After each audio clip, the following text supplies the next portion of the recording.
प्रेक्षकांचं पुन्हा एकदा स्वागत। महाराष्ट्र विधिमंडळाचं अधिवेशन सध्या सुरूच आहे।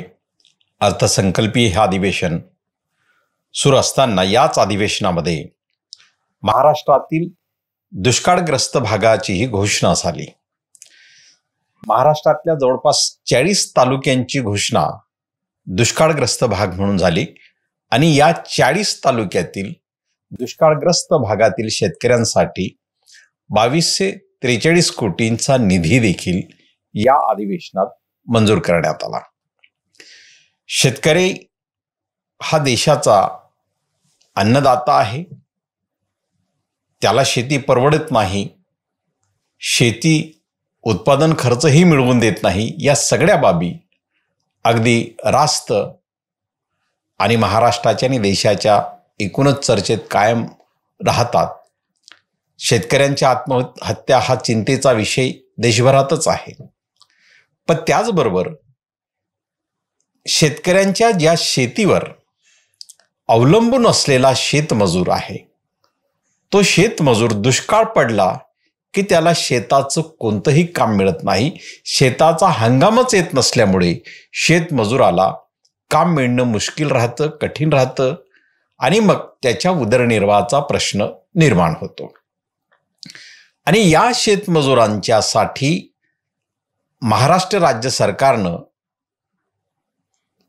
कुठली तरी एक अनुदान योजना किंवा त्यांना मदत देणारी योजना ही जाहीर करावी, असं निवेदन समाजवादी पक्षाचे महाराष्ट्र प्रदेश महासचिव राहुल गायकवाड यांनी मुख्यमंत्री एकनाथ शिंदे यांना आज मंत्रालयात प्रत्यक्षात दिलं।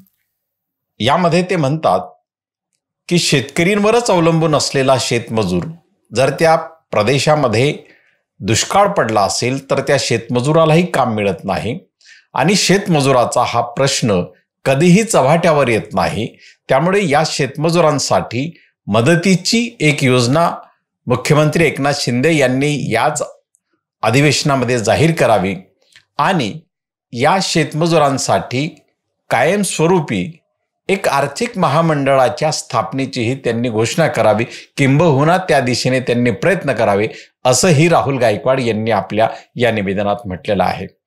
राहुल गायकवाड यांनी हा जो प्रश्न उचलला तो देशाच्या दृष्टीने अतिशय नाविन्यपूर्ण आहे, नवीन आहे।